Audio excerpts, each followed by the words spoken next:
Olivia was the one that set up the decoration mostly on her own. With a name that oozes Christmas, the Nazareths are a true American success story. Both Philip and Flavia were born and raised in Brazil. Philip came to America first as a commercial photographer, and Flavia was an attorney back in Brazil when Philip came home for a visit, and they shared a table at this restaurant, much like we can't do now. Yeah, that's our wedding in Brazil. They fell in love, got married, had Olivia, and things were moving along beautifully. So last year at this time, you're celebrating 14 great years. What was life like?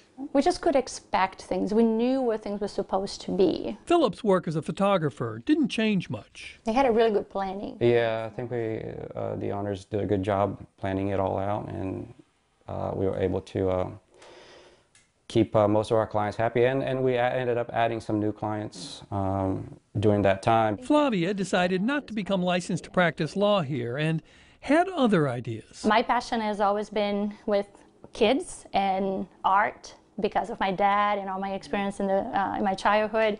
So I started to plan on things that I could do to teach art or some other business that I could have on my own. She opened an art school called Little Blank Canvas in High Point. But this kind of hands-on instruction was among the first victims of the pandemic. So while Philip's business expanded, it must have completely shut yours down. Yeah, it was.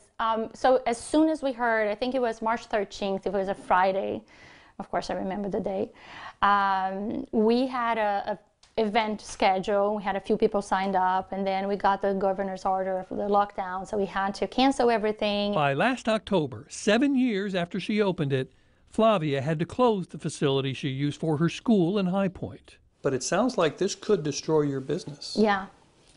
And then I started to think like, okay, I sell creativity. That's what I teach people, to be like raising resilient kids and to think outside the box and be flexible.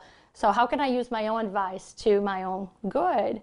Her answer was to begin teaching her classes online. We have this, and now we are virtually offering, and so you can take art anytime, anywhere. I decided to run summer camps. My entire staff did not want to go back to in-person, so they quit. So it was me.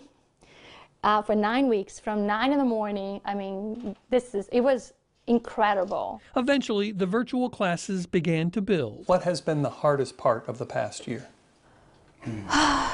For me, it was the unknown, the anxiety of not knowing. Yeah, I think that's the hardest part, is how Olivia reacts to things.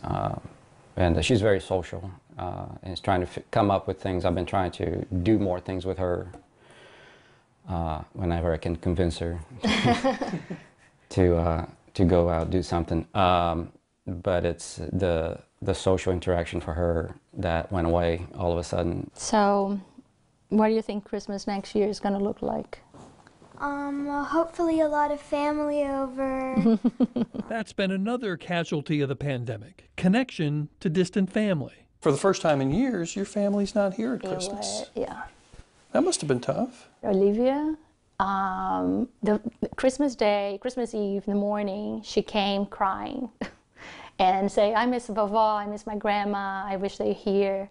But thank God we have technology, and so we set up our computers, we had everybody on Zoom.